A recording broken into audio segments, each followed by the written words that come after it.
Hey, what's up everybody? Thanks for watching PT Video Network over here on PT's Far Removed Uncle PoliceTube channel. I wanted to go over some messages that Jeremy Dewitte wrote himself back in like 2019 or so. And I guarantee you haven't seen these before because these are private text messages between him and his attorney. And this is Jeremy Dewitte explaining to his attorney why he is innocent and why the sheriff's office is targeting him. Let's take a look at this here. So this is the sequence of events according to Jeremy. He says in 2015, Corporal Ramsey from Motors takes his baton, handcuffs, mace, and equipment from Jeremy. The items returned by Major Krantz at the time, and he was advised by Major Krantz that his uniform and his gear was acceptable. In 2015, the week after the return of the gear, he got a letter received at his house that Metro State was allowed to keep doing escorts as long as they followed 3/16/1974. Then Jeremy Dewitte claims in 2015, over 8 months, he received 68 tickets, and all but 2 of them were dismissed by the judge, saying they are within their rights of 316/1974. And of course, we know this is all BS. He tells his attorney in 2016, the judge states in open court, the definition of facilitate means to move around escort to protect and make easier for court or for escort to move safely. The judge dismissed that ticket and they were given for moving up and down the escort. He says in 2015 he received multiple tickets, 26 he believes, written by Corporal Ramsey for having purple white lights, and those were dismissed in court. As we know, we've seen that video. It's a 2.5 hour long video where Jeremy Dewitte was pulled over by Corporal Ramsey, and Corporal Ramsey gave Jeremy Dewitte 0 tickets. Corporal Ramsey was there while Jeremy Dewitte got tickets from another deputy, but he only got 2 tickets. So it was a total lie. Jeremy continues to tell his lawyer that in 2015 here, a judge in Orange County Court with Corporal Ramsey in the court room drops purple white tickets and dismisses, but the judge asks in open court to please tint the white with amber color, making lights amber and purple. Then he says a month after that, 2015, Jeremy and Amir Ladan with Orange County Sheriff's Attorney Steve Foster and Major of Operations Krantz with the Sheriff's of Orange County at the time, Dimmings, Mayor Dimmings, met, and he won over escort policies and colors for the lights. They picked the orange out of a color catalog to be placed on the lights, which Jeremy Dewitte paid $3,000 to have installed immediately per OCSD office demand. He says they also requested that they not wear white shirts like Motors. The gray shirts we have now was seen accepted. Same meeting uniform, units and lights approved and agreed on. And of course, this is Jeremy Dewitte talking, so we really have to interpret what he's trying to say here because this is written terribly. Jeremy says Major Krantz and Sheriff Dimmings make an unofficial leave Metro alone policy. So Jeremy Dewitte's claiming that Major Krantz and Sheriff Dimmings made an unofficial leave Metro State alone policy. Jeremy Dewitte says in every year since 2011, Sheriff Dimmings has met with him and seen his men at Woodlawn Cemetery for Easter, Christmas, and Memorial Day parking details. No one ever said impersonating police or security. Also, full OCSD color guard and aviation unit. So Jeremy Dewitte is saying basically that he has a pass by former Sheriff Dimmings. Then he jumps ahead to 2019. Again, this is all written by Jeremy Dewitte himself.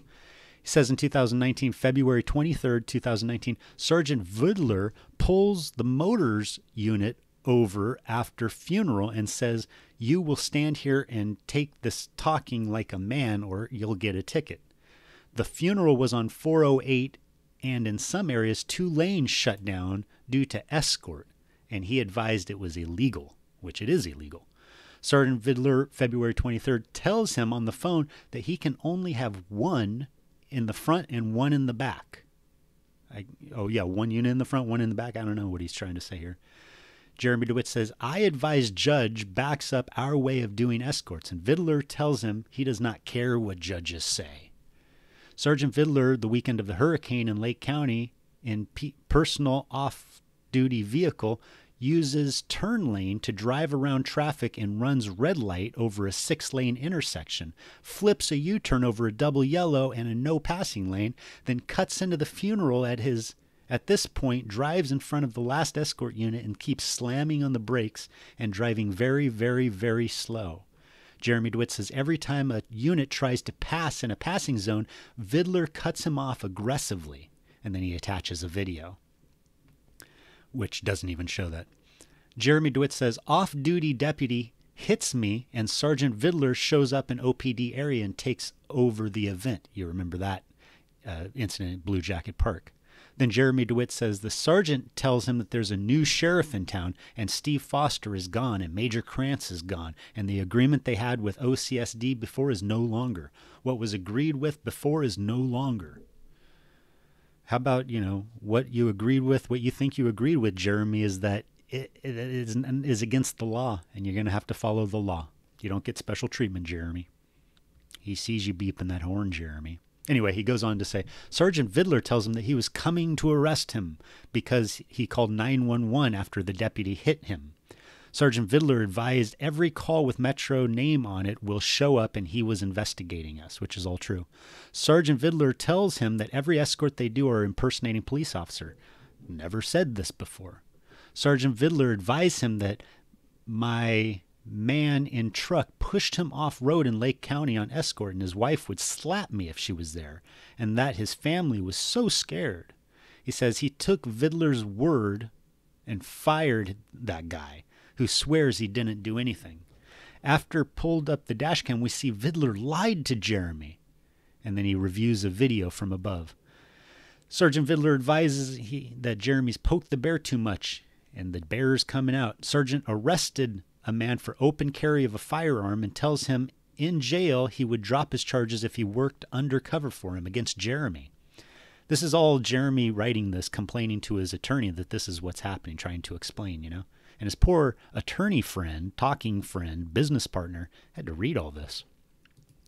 He goes on to say Sergeant Vidler and Corporal Ramsey call over and over and over and over for weeks. The 3 men that come back to write statements about what they saw when off-duty deputy hit me. Sergeant Corporal, when they call or text 3 men, they tell them if they don't come in and rewrite their statements and give info about Jeremy or Metro State, they will be charged with impersonating police officers, and charges are pending. And of course, the officers in the case are telling people, we want you to cooperate in telling us stuff about your boss and then you'll get a lighter sentence. That's just law enforcement, Jeremy. You know this. Jeremy complains that Sergeant Vidler showed up at the rental property that Jeremy had and took pictures of units and equipment. Sergeant Vidler is on the property. He opens a window to the office and for 2 minutes looks in the office and attaches a video. And of course, that video doesn't show Sergeant Vidler opening the window at all, like Jeremy claims. The landlord, the owner of the property, the person who has the office there, opened the window, and Sergeant Vidler did look inside, but that's because the landlord, the owner, allowed it. Jeremy Dewitte claims here that Sergeant Vidler looks in the locker room and walks around the property, which the locker room, is that outside or inside, Jeremy? Vidler didn't do anything wrong there on the property. Jeremy Dewitte says the week from that date, Sergeant Vidler showed up at the property when we call OCSD for landlord harassing us. And this is interesting because we've seen all these videos, It says here, same day, the landlord hits me with his truck and leaves the scene. Deputy that responds to incident tells me that she had to see what Sergeant Vidler made a call to her. Shortly after, she allowed landlord to leave after hitting me and driving off, and she was advised that was Sergeant's call. That's interesting. I haven't heard of Tony hitting Jeremy. It's probably made up, It says here, Sergeant Vidler in PSD unit tells me that it's okay to ride in one line, and a unit would to peel off and grab the intersection, hold it till escort passes, that he would accept that. Says Sergeant Vidler shows up Friday night at funeral home and tells my man he's impersonating a police officer for parking cars at a funeral home. Then he tells us he will give him tickets for having red police lights on his dash, but knows they're orange, not red. then tells him he's impersonating a security guard. Well, he's wearing a shirt that says enforcement, and he's got flashing lights on his car, and you guys are using sirens and stuff even when you're not just at the mosque. Jeremy Dewitte says, he stands next to my man and says, you have boots like me and pants like me and motor wings on your shirt like me, so you're trying to dress like a police officer. And this is behind a metal fence on private property. Then Jeremy ends this with saying, Sergeant shows up Saturday morning at funeral home and threatens new man at funeral home who's parking cars for the funeral service. He tells him after the man says, he's drilling him for info, telling him he's impersonating police for parking cars in a uniform. The funeral director and my man advise that he's only parking cars behind a metal fence on private property. So there it is. Again, this is Jeremy Dewitte writing this stuff in text message. This is a text message to his personal injury attorney who's helping represent him here and try to clear his name because they're business partners, and he also has connection with the sheriff. And then right after Jeremy sent this text message off, he went and met with this attorney talking friend, who then took Jeremy's story and Jeremy's fake videos and took them to his friend at the sheriff's department and had Sergeant Vidler fired and had Corporal John Ramsey seriously demoted and punished for their interactions with Jeremy Dewitte, because Jeremy's like, hey, we have a pass from Demings to be able to impersonate police, which we're not even doing because it's not even me. And because they're getting a RICO case going with Jeremy doing this organized crime, that RICO case was also going to involve itself into Jeremy's business partners' lives, like with the ambulance business or whatnot, which means they would start investigating Jeremy Dewitte's talking friends, his attorneys that are helping him in this case. And that would also lead to major financial damage for anybody that's invested money with Jeremy Dewitte, like with ambulances or anything. So Jeremy's talking friend went and met with the sheriff at Orange County and was like, let's get this to go away. And the sheriff swept this under the rug.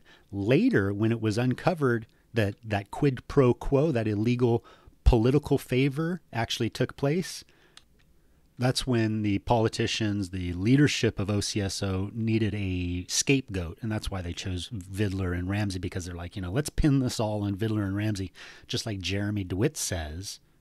And that way we can cover up the quid pro quo, that was the political favor that was done for the sheriff's best friend, who was also business partners with Jeremy Dewitte. Anyway, this has been Jeremy Dewitte's interpretation of how things are stacked against him. And this is his early explanation from 2019. And this is written in his own words, which I find very interesting. And we can see how this is all played out. We've seen behind the scenes now, because we're 4 years later, which Jeremy Dewitte had no idea what was going to be coming down the pipeline in 4 years. He should have just stopped poking that bear. Anyway, thanks for watching. I appreciate it. As always, make sure you subscribe, like, comment. Let me know what you think about all this, and also have yourself a great day.